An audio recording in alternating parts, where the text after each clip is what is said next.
آپ لاہور جا رہے ہیں تو واپسی پر امامہ کے ہاسٹل چلے جائیں، یہ کچھ کپڑے ہیں اس کے، درزی سے لے کر آئی ہوں، آپ اسے دے آئیں۔ سلمہ نے ہاشم سے کہا، بھائی میں ذرا مصروف رہوں گا لاہور میں، کہاں آتا جاتا پھروں گا اس کے ہاسٹل۔ ہاشم کو قدرے تأمل ہوا، آپ ڈرائیور کے ساتھ جا رہے ہیں، خود نہیں جا سکتے تو اسے بھیج دیجیے گا، وہ دے آئے گا یہ پیکٹ۔ سیزن ختم ہو رہا ہے، پھر یہ کپڑے اسی طرح پڑے رہیں گے، اس کا تو پتہ نہیں اب کب آئے۔ سلمہ نے لمبی چوڑی وضاحت کی۔ اچھا ٹھیک ہے، میں لے جاتا ہوں، فرصت ملی تو خود دے آؤں گا، ورنہ ڈرائیور کے ہاتھ بھجوا دوں گا۔ ہاشم رضامند ہو گئے۔ لاہور میں انہوں نے خاصا مصروف دن گزارا۔ شام 5 بجے کے قریب انہیں کچھ فرصت ملی اور تب انہیں اس پیکٹ کا بھی خیال آیا۔ ڈرائیور کو پیکٹ لے جانے کا کہنے کے بجائے وہ خود امامہ کے ہاسٹل چلے آئے۔ اس کے ایڈمیشن کے بعد آج پہلی بار وہ وہاں آئے تھے۔ گیٹ کیپر کے ہاتھ انہوں نے امامہ کے لیے جو پیغام بھجوایا اور خود انتظار کرنے لگے۔ ان کا خیال تھا کہ وہ جلدی آ جائے گی، مگر ایسا نہ ہوا۔ 10 منٹ، 15 منٹ، 20 منٹ، اب وہ کچھ بیزار ہونے لگے۔ اس سے پہلے کہ وہ اندر دوبارہ پیغام بھجواتے، انہیں گیٹ کیپر ایک لڑکی کے ساتھ آتا دکھائی دیا۔ کچھ قریب آنے پر انہوں نے اس لڑکی کو پہچان لیا، وہ جویریہ تھی، امامہ کی بچپن کی دوست، اور اس کا تعلق بھی اسلام آباد سے ہی تھا۔ السلام علیکم انکل، جویریہ نے پاس آ کر کہا۔ وعلیکم السلام بیٹا، کیسی ہو تم؟ میں ٹھیک ہوں، میں یہ امامہ کے کچھ کپڑے دینے آیا تھا، لاہور آ رہا تھا تو اس کی امی نے یہ پیکٹ دے دیا۔ اب یہاں بیٹھے مجھے گھنٹہ ہو گیا ہے، مگر انہوں نے اسے بلایا ہی نہیں۔ ہاشم کے لہجے میں شکوہ تھا۔ انکل امامہ مارکیٹ گئی ہوئی ہے کچھ دوستوں کے ساتھ، آپ یہ پیکٹ مجھے دے دیں، میں خود اسے دے دوں گی۔ ٹھیک ہے تم رکھ لو۔ ہاشم نے وہ پیکٹ جویریہ کی طرف بڑھا دیا۔ رسمی علیک سلیک کے بعد وہ واپس مڑ گئے۔ جویریہ بھی پیکٹ پکڑ کر ہاسٹل کی طرف چلی گئی، مگر اب اس کے چہرے پر موجود مسکراہٹ غائب ہو چکی تھی۔ کوئی بھی اس وقت اس کے چہرے پر پریشانی کو واضح طور پر بھانپ سکتا تھا۔ ہاسٹل کے اندر آتے ہی وارڈن سے اس کا سامنا ہو گیا، جو سامنے ہی کھڑی تھی۔ جویریہ کے چہرے پر ایک بار پھر مسکراہٹ آ گئی۔ بات ہوئی تمہاری اس کے والد سے؟ وارڈن نے اسے دیکھتے ہی اس کی طرف بڑھتے ہوئے کہا۔ جی ہاں ہوئی، پریشانی والا کوئی مسئلہ نہیں ہے، وہ اسلام آباد میں اپنے گھر پر ہی ہے۔ اس کے والد یہ پیکٹ لے کر آئے تھے، میرے گھر والوں نے میرے کچھ کپڑے بھجوائے ہیں۔ انکل لاہور آ رہے تھے تو امامہ نے کہا کہ وہ لے جائیں۔ انکل نے غلطی سے یہاں آ کر میرا نام لینے کی بجائے امامہ کا نام لے دیا۔ جویریہ نے ایک ہی سانس میں کئی جھوٹ روانی سے بولے۔ وارڈن نے سکون کا سانس لیا، خدا کا شکر ہے، ورنہ میں تو پریشان ہو گئی تھی کہ مجھے تو وہ ویکینڈ پر گھر جانے کا کہہ کر گئی ہے، اور پھر وہ کہاں ہے؟ وارڈن نے مڑتے ہوئے کہا۔ جویریہ پیکٹ پکڑے اپنے کمرے کی طرف چلی آئی۔ رابعہ اسے دیکھتے ہی تیر کی طرح اس کی طرف آئی۔ کیا ہوا، اسلام آباد میں ہی ہے وہ؟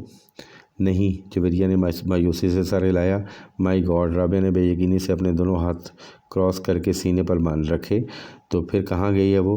مجھے کیا پتہ، مجھ سے تو اس نے یہی کہا تھا کہ گھر جا رہی ہوں، مگر وہ گھر نہیں گئی، آخر کہاں ہے؟ امامہ ایسی تو نہیں ہے؟ جویریہ نے پیکٹ بستر پر پھینکتے ہوئے کہا۔ وارڈن کیا کہا تم نے؟ رابعہ نے تشویش بھرے انداز میں پوچھا۔ کیا کہا؟ جھوٹ بولا ہے، اور کیا کہہ سکتی ہوں؟ یہ بتا دیتی کہ وہ اسلام آباد میں نہیں ہے تو ہاسٹل میں ابھی ہنگامہ شروع ہو جاتا، وہ تو پولیس کو بلوا لیتی، جویریہ نے ناخن کاٹتے ہوئے کہا۔ اور انکل کو، ان کو کیا بتایا ہے؟ رابعہ نے پوچھا۔ ان سے بھی جھوٹ بولا ہے، یہی کہا ہے کہ وہ مارکیٹ گئی ہے، مگر اب ہوگا کیا؟ رابعہ نے پریشانی کے عالم میں کہا۔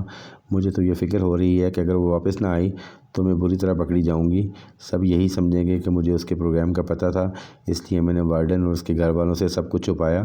جویریہ کی پریشانی بڑھتی جا رہی تھی۔ کہیں امامہ کو کوئی حادثہ ہی نہ پیش آ گیا ہو، ورنہ وہ ایسی لڑکی تو نہیں ہے کہ اس طرح۔ رابعہ کو اچانک ایک خدشے نے ستایا۔ مگر اب ہم کیا کریں، ہم تو کسی سے اس سارے معاملے کو ڈسکس بھی نہیں کر سکتے، جویریہ نے ناخن کترتے ہوئے کہا۔ زینب سے بات کریں؟ رابعہ نے کہا۔ فار گاڈ سیک رابعہ، کبھی توقع سے کام لے لیا کرو، اس سے کیا بات کریں گے ہم؟ جویریہ نے جھنجھلا کر کہا۔ تو پھر انتظار کرتے ہیں، ہو سکتا ہے وہ آج رات تک یا کل تک آ جائے، اگر آ گئی تو پھر کوئی مسئلہ نہیں رہے گا، اور اگر نہیں آئی تو پھر ہم وارڈن کو سب کچھ سچ بتا دیں گے۔ رابعہ نے سنجیدگی سے سارے معاملے پر غور کرتے ہوئے طے کیا۔ جویریہ نے اسے دیکھا مگر اس کے مشورے پر کچھ نہیں کہا، پریشانی اس کے چہرے پر چھلک رہی تھی۔ جویریہ اور رابعہ رات بھر سو نہیں سکیں، وہ مکمل طور پر خوف کی گرفت میں تھیں۔ اگر وہ نہ آئی تو کیا ہوگا، یہ سوال ان کے سامنے بار بار بھیانک شکلیں بدل بدل کر آ رہا تھا۔ انہیں اپنا کیریئر ڈوبتا ہوا نظر آ رہا تھا۔ انہیں اندازہ تھا کہ ان کے گھر والے ایسے معاملے پر کیسا رد عمل ظاہر کریں گے۔ وہ انہیں بری طرح ملامت کرتے، انہیں امامہ کے والد کو سب کچھ صاف صاف نہ بتانے پر تنقید کا نشانہ بناتے، اور پھر وارڈن سے سارے معاملات کو چھپانے پر اور بھی ناراض ہوتے۔ انہیں اندازہ نہیں تھا کہ حقیقت سامنے آنے پر خود ہاشم مبین اور ان کی فیملی کا رد عمل کیا ہوگا۔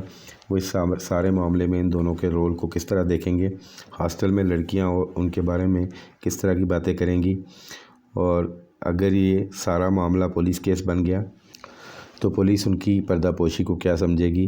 وہ اندازہ کر سکتی تھیں، اور اسی لیے بار بار ان کے رونگٹے کھڑے ہو رہے تھے۔ مگر سوال یہ پیدا ہوتا تھا کہ وہ گئی کہاں اور کیوں۔ وہ دونوں اس کے پچھلے رویوں کا تجزیہ کرنے کی کوشش کر رہی تھی۔ کس طرح پچھلے 1 سال سے وہ بالکل بدل گئی تھی۔ اس نے ان کے ساتھ گھومنا پھرنا بند کر دیا تھا۔ وہ الجھی الجھی سی رہنے لگی تھی۔ پڑھائی میں اس کا نمک بھی کم ہو گیا تھا، اور اس کی کم گوئی، اور وہ جو ایک بار ہمارے شاپنگ کے لیے جانے پر پیچھے سے غائب تھی، تب بھی وہ یقیناً وہیں گئی ہوگی جہاں وہ اب گئی ہے، اور ہم نے کس طرح بے وقوفی کی طرح اس پر اعتبار کر لیا۔ رابعہ کو پچھلی باتیں یاد آ رہی تھیں۔ مگر امامہ ایسی نہیں تھی، میں تو اسے بچپن سے جانتی ہوں، وہ ایسی بالکل بھی نہیں تھی۔ جویریہ کو اب بھی اس پر کوئی شک نہیں ہو رہا تھا۔ ایسا ہونے میں کوئی دیر تھوڑی لگتی ہے، بس انسان کا کردار کمزور ہونا چاہیے۔ رابعہ بدگمانی کی انتہا پر پہنچی ہوئی تھی۔ رابعہ اس کی مرضی سے اس کی منگنی ہوئی تھی، اور اسجد اور وہ ایک دوسرے کو پسند کرتے تھے، اور پھر وہ کس طرح کی ایسی حرکت کر سکتی ہے۔ جویریہ نے اس کا دفاع کرنے کی کوشش کی۔ پھر تم بتاؤ کہ وہ کہاں ہے؟ میں نے تو مکھی بنا کر اسے کسی دیوار کے ساتھ نہیں چپکایا ہے، اور اس کے بابا اس سے ملنے یہاں آئے ہیں۔ وہ اپنے گھر سے آئے ہیں تو ظاہر ہے وہ گھر پر نہیں گئی، اور ہم سے وہ یہی کہہ کے گئی تھی کہ وہ گھر جا رہی ہے۔ رابعہ نے بے چارگی سے کہا۔ ایسا بھی تو ہو سکتا ہے کہ اسے کوئی حادثہ پیش آ گیا ہو سکتا ہے وہ اس لیے گھر نہ پہنچ سکی ہو۔ وہ ہر بار یہاں سے فون کر کے اسلام آباد اپنے گھر والوں کو اپنے آنے کی اطلاع دیتی تھی، تاکہ اس کا بھائی اسے کوسٹر کے اسٹینڈ تک سے پک کر لے، اور اگر اس بار بھی اس نے اطلاع دی تھی تو پھر اس کے وہاں نہ پہنچنے پر وہ لوگ اطمینان سے وہاں نہ بیٹھے ہوتے۔ وہ یہاں ہاسٹل میں فون کرتے، اور اس کے والد کے انداز سے تو ایسا محسوس ہوا ہے جیسے اس کا ویکینڈ پر اسلام آباد جانے کا کوئی پروگرام نہیں تھا۔ رابعہ نے اس کے قیاس کو مکمل طور پر رد کرتے ہوئے کہا۔ ہاں، وہ کبھی بھی ایک ماہ میں 2 بار اسلام آباد نہیں جاتی تھی، مگر اس بار تو دوسرے ہی ہفتے اسلام آباد جا رہی تھی، اور اس نے وارڈن سے خاص طور پر یہ کہہ کر اجازت لی تھی، کوئی نہ کوئی بات ضرور ہے، کہیں نہ کہیں کچھ نہ کچھ غلط ضرور ہوا ہے۔ جویریہ کو پھر خدشات ستانے لگے۔ اس کے ساتھ ساتھ ہم بھی بری طرح ڈوبیں گے۔ ہم سے بہت بڑی غلطی ہوئی جو ہم نے سب کچھ اس طرح کور اپ کیا۔ ہمیں صاف صاف بات کرنی چاہیے تھی اس کے والد سے کہ وہ یہاں نہیں ہے، پھر وہ جو چاہتے کرتے، یہ ان کا مسئلہ ہوتا۔ کم از کم ہم تو اس طرح نہ پھنستے جس طرح اب پھنس گئے ہیں۔ رابعہ مسلسل بڑبڑا رہی تھی۔ خیر اب کیا ہو سکتا ہے، صبح تک انتظار کرتے ہیں، اگر وہ کل بھی نہیں آئی تو پھر وارڈن کو سب کچھ بتا دیں گے، جویریہ نے کمرے کے چکر لگاتے ہوئے کہا۔ وہ رات ان دونوں نے اسی طرح باتیں کرتے کرتے جاگتے ہوئے گزاری۔ اگلے دن وہ دونوں کالج نہیں گئیں۔ اس حالت میں کالج جانے کا کوئی فائدہ بھی نہیں ہوتا۔ امامہ ویکینڈ پر ہفتے کو واپسی پر 9 بجے کے قریب آ جایا کرتی تھی، مگر وہ اس دن نہیں آئی۔ ان کے اعصاب جواب دینے لگے۔ 2:30 بجے کے قریب وہ فک رنگت اور کانپتے ہوئے ہاتھوں کے ساتھ اپنے کمرے سے وارڈن کے کمرے میں جانے کے لیے نکل آئیں۔ ان کے ذہن میں وہ جملے گردش کر رہے تھے جو انہیں وارڈن سے کرنے تھے۔ وہ وارڈن کے کمرے سے بھی کچھ دور ہی تھیں جب انہوں نے امامہ کو بڑے اطمینان کے ساتھ اندر آتے ہوئے دیکھا۔ اس کا بیگ اس کے کندھے پر تھا اور فولڈر ہاتھوں میں۔ وہ یقیناً سیدھی کالج سے آ رہی تھی۔ جویریہ اور رابعہ کو یوں لگا جیسے ان کے پیروں کے نیچے سے نکلتی ہوئی زمین یکدم تھم گئی تھی۔ ان کی رکی ہوئی سانسیں ایک بار پھر چلنے لگی تھیں۔ کل کے اخبارات میں متوقع وہ ہیڈ لائنز جو بھوت بن کر ان کے گرد ناچ رہی تھیں یکدم غائب ہو گئیں، اور ان کی جگہ اس غصے اور اشتعال نے لے لی تھی جو انہیں امامہ کی شکل دیکھ کر یاد آیا تھا۔ وہ انہیں دیکھ چکی تھی اور اب ان کی طرف بڑھ رہی تھی۔ اس کے چہرے پر بڑی ہی خوشگوار سی مسکراہٹ تھی۔ تم دونوں آج کالج کیوں نہیں آئیں؟ سلام دعا کے بعد اس نے ان سے پوچھا۔ تمہاری مصیبتوں سے چھٹکارا ملے گا تو ہم کہیں آنے جانے کا سوچ سکیں گے، رابعہ نے تند و تیز لہجے میں اس سے کہا۔ امامہ کے چہرے کی مسکراہٹ غائب ہو گئی۔ کیا ہوا رابعہ، اس طرح غصے میں کیوں ہو؟ امامہ نے قدرے تشویش سے پوچھا۔ تم ذرا اندر کمرے میں آؤ، پھر میں تمہیں بتاتی ہوں کہ میں غصے میں کیوں ہوں۔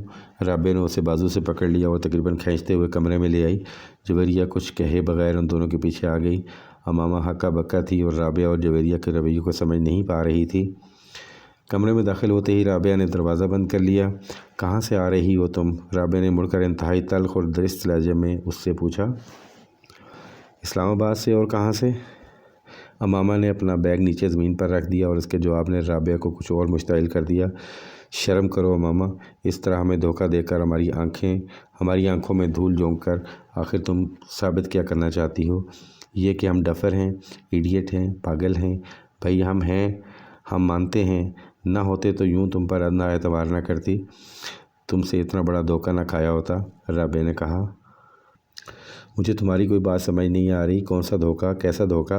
کیا یہ بہتر نہیں ہے کہ تم آرام سے مجھے اپنی بات سمجھاؤ؟ امامہ نے بے چارگی سے کہا۔ تم ویکینڈ کہاں گزار کر آئی ہو؟ جویریہ نے پہلی بار گفتگو میں مداخلت کی۔ تمہیں بتا چکی ہوں، اسلام آباد میں، وہاں سے آج سیدھا کالج آئی ہوں۔ اور اب کالج سے؟ رابعہ نے اسے بات مکمل نہیں کرنے دی۔ بکواس بند کرو، یہ جھوٹ اب نہیں چل سکتا۔ تم اسلام آباد نہیں گئی تھی؟ یہ تم کیسے کہہ سکتی ہو؟ اس بار امامہ نے بھی قدرے بلند آواز میں کہا۔ کیونکہ تمہارے فادر یہاں آئے تھے کل۔ امامہ کا رنگ اڑ گیا، وہ کچھ بول نہیں سکی۔ اب کیوں منہ بند ہو گیا ہے؟ اب بھی کہو اسلام آباد سے آ رہی ہو، رابعہ نے طنزیہ لہجے میں کہا۔ بابا یہاں آئے تھے؟ امامہ نے اٹکتے ہوئے کہا۔ ہاں آئے تھے، تمہارے کچھ کپڑے دینے کے لیے، جویریہ نے کہا۔ انہیں یہ پتہ چل گیا کہ میں ہاسٹل میں نہیں ہوں؟ میں نے جھوٹ بول دیا کہ تم ہاسٹل سے کسی کام سے باہر گئی ہو اور وہ کپڑے دے کر چلے گئے، جویریہ نے کہا۔ امامہ نے بے اختیار اطمینان کا سانس لیا۔ یعنی انہیں کچھ پتہ نہیں چلا؟ اس نے بستر پر بیٹھ کر اپنے جوتے کے اسٹرپس کھولتے ہوئے کہا۔ نہیں، انہیں کچھ پتہ نہیں چلا۔ تم منہ اٹھا کر اگلے ہفتے پھر کہیں روانہ ہو جانا۔ مائنڈ یو امامہ، میں اب وارڈن سے اس سلسلے میں بات کرنے والی ہوں۔ ہم تمہاری وجہ سے خاصی پریشانی اٹھا چکے ہیں، مزید اٹھانے کے لیے تیار نہیں ہیں۔ بہتر ہے تمہارے پیرنٹس کو تمہاری ان حرکتوں کے بارے میں پتہ چل جائے، رابعہ نے دو ٹوک انداز میں کہا۔ امامہ نے سر اٹھا کر اسے دیکھا۔ کون سی حرکتوں کے بارے میں؟ میں نے کیا کیا ہے؟ کیا کیا ہے؟ ہاسٹل سے اس طرح 2 دن کے لیے گھر کا کہہ کر غائب ہو جانا تمہارے نزدیک کوئی بڑی بات نہیں ہے؟ امامہ نے جواب دینے کے بجائے دوسرے جوتے کے اسٹرپس بھی کھولنے لگی۔ مجھے وارڈن کے پاس چلے ہی جانا چاہیے، رابعہ نے غصے کے عالم میں دروازے کی طرف بڑھتے ہوئے کہا۔ جویریہ نے آگے بڑھ کر اسے روکا۔ وارڈن سے بات کر لیں گے، پہلے اس سے تو بات کر لیں، تم جلد بازی مت کرو۔ مگر اس ڈیٹ کا اطمینان دیکھو، مجال ہے ذرا برابر شرمندگی بھی اس کے چہرے پر جھلک رہی ہو، رابعہ نے غصے میں امامہ کی طرف اشارہ کرتے ہوئے کہا۔ میں تم دونوں کو سب کچھ بتا دوں گی، اتنا غصے میں آنے کی ضرورت نہیں ہے۔ میں نے کوئی غلط کام نہیں کیا، نہ ہی کسی غلط جگہ پہ گئی ہوں، اور ہاں بھاگی بھی نہیں ہوں، امامہ نے جوتوں کی قید سے اپنے پیروں کو آزاد کرتے ہوئے قدرے دھیمے لہجے میں کہا۔ پھر تم کہاں گئی تھیں؟ اس دفعہ جویریہ نے پوچھا۔ اپنی دوست کے ہاں۔ کون سی دوست ہے ایک؟ اس طرح جھوٹ بول کر کیوں؟ میں تم لوگوں کے سوالوں سے بچنا چاہتی تھی، اور گھر والوں کو بتاتی یا ان سے اجازت لینے کی کوشش کرتی تو وہ کبھی بھی اجازت نہ دیتے۔ کس کے یہاں گئی تھیں اور کس لیے؟ جویریہ نے اس بار قدرے تجسس آمیز انداز میں پوچھا۔ میں نے کہا نا، میں بتا دوں گی، کچھ وقت دو مجھے، امامہ نے اس کی بات کے جواب میں کہا۔ کوئی وقت نہیں دے سکتے تمہیں وقت دیں تاکہ تم ایک بار پھر غائب ہو جاؤ اور اس بار واپس ہی نہ آؤ، رابعہ نے اس بار بھی ناراضگی سے کہا، مگر پہلے کی نسبت اس کا لہجہ دھیما تھا۔ تمہیں تو اس بات کا بھی احساس نہیں ہوا کہ تم نے ہماری پوزیشن کتنی آکورڈ بنا دی تھی؟ اگر تمہارے اس طرح غائب ہونے کا پتہ چل جاتا تو ہماری کتنی بے عزتی ہوتی، اور اس کا احساس تھا تمہیں؟ رابعہ نے اسی انداز میں کہا۔ مجھے یہ توقع ہی نہیں تھی کہ بابا اس طرح اچانک یہاں آ جائیں گے، اس لیے میں یہ بھی نہیں سوچ سکتی تھی کہ تم لوگوں کو کسی نازک صورتحال کا سامنا کرنا پڑ سکتا ہے، ورنہ میں اس طرح کبھی نہ کرتی، امامہ نے معذرت خواہ انداز میں کہا۔ تم کم از کم ہم پر اعتبار کر کے ہمیں بتا کر جا سکتی تھی، جویریہ نے کہا۔ میں آئندہ ایسا کبھی نہیں کروں گی، امامہ نے کہا۔ کم از کم میں تمہارے کسی وعدے، کسی بات پر اعتبار نہیں کر سکتی، رابعہ نے دو ٹوک انداز میں کہا۔ مجھے اپنی پوزیشن کلیئر کرنے دو رابعہ، تم مجھے غلط سمجھ رہی ہو، امامہ نے اس بار قدرے کمزور انداز میں کہا۔ تم کو احساس ہے کہ تمہاری وجہ سے ہمارا کیریئر اور ہماری زندگی کس طرح داؤ پر لگ گئی تھی؟ یہ دوستی ہوتی ہے، اسے دوستی کہتے ہیں؟ ٹھیک ہے، مجھ سے غلطی ہو گئی، مجھے معاف کر دو، امامہ نے جیسے ہتھیار ڈالتے ہوئے کہا۔ جب تک تم یہ نہیں بتاؤ گی کہ تم کہاں غائب ہو گئی تھیں، میں تمہاری کوئی معذرت قبول نہیں کروں گی، رابعہ نے دو ٹوک انداز میں کہا۔ امامہ کچھ دیر اسے دیکھتی رہی، پھر اس نے کہا، میں صبیہ کے گھر گئی تھی۔ جویریہ اور رابعہ نے حیرانی سے ایک دوسرے کو دیکھا۔ کون؟ ان دونوں نے تقریباً بیک وقت پوچھا۔ تم لوگ جانتی ہو اسے؟ امامہ نے کہا۔ وہ 4th ایئر کی صبیہ؟ جویریہ نے بے اختیار پوچھا۔ امامہ نے سر ہلایا۔ مگر اس کے گھر کس لیے گئی تھی تم؟ دوستی ہے اسے میری، امامہ نے کہا۔ تھی؟ کیسی دوستی؟ 4 دن کی سلام دعا ہے تمہاری اس کے ساتھ، اور میرا خیال ہے تم تو اسے اچھی طرح جانتی بھی نہیں ہو، پھر اس کے گھر رہنے کے لیے کیوں چل پڑی؟ جویریہ نے اعتراض کرتے ہوئے کہا۔ وہ بھی اس طرح جھوٹ بول کر؟ کم از کم اس کے گھر جا کر رہنے کے لیے تمہیں ہم سے یا اپنے گھر والوں سے جھوٹ بولنے کی ضرورت نہیں تھی، رابعہ نے اسی لہجے میں کہا۔ تم اسے کال کر کے پوچھ لو کہ میں اس کے گھر پر تھی یا نہیں، امامہ نے کہا۔ چلو یہ مان لیا کہ تم اس کے گھر پر تھیں، مگر کیوں تھیں؟ جویریہ نے پوچھا۔ امامہ خاموش رہی، پھر کچھ دیر بعد اس نے کہا، مجھے اس کی مدد کی ضرورت تھی۔ ان دونوں نے حیران ہو کر دیکھا۔ کس سلسلے میں؟ امامہ نے سر اٹھایا اور پلکیں جھپکائے بغیر دیکھتی رہی۔ جویریہ نے کچھ بے چینی محسوس کی۔ کس سلسلے میں؟ تم اچھی طرح جانتی ہو، امامہ نے قدرے مدھم انداز میں کہا۔ میں؟ جویریہ نے کچھ گڑبڑا کر رابعہ کو دیکھا، جو اب بڑی سنجیدگی سے اسے دیکھ رہی تھی۔ ہاں، تم تو اچھی طرح جانتی ہو۔ تم پہیلیاں مت بجھواؤ، سیدھی اور صاف بات کرو، جویریہ نے قدرے سخت لہجے میں کہا۔ امامہ سر اٹھا کر خاموشی سے اسے دیکھنے لگی، پھر کچھ دیر بعد شکست خوردہ انداز میں اس نے سر جھکا دیا۔ تو ویورز، اس کے ساتھ ہی یہ قسط اپنے اختتام کو پہنچی۔ آنے والی اقساط کو دیکھنے کے لیے میرے چینل کو سبسکرائب کر لیں، ویڈیو کو لائک کر لیں، اور اپنے ویلیبل کمنٹ ضرور دیں کہ آپ کو یہ کہانی کیسی لگ رہی ہے۔ اب اجازت دیجیے گا، اللہ نگہبان۔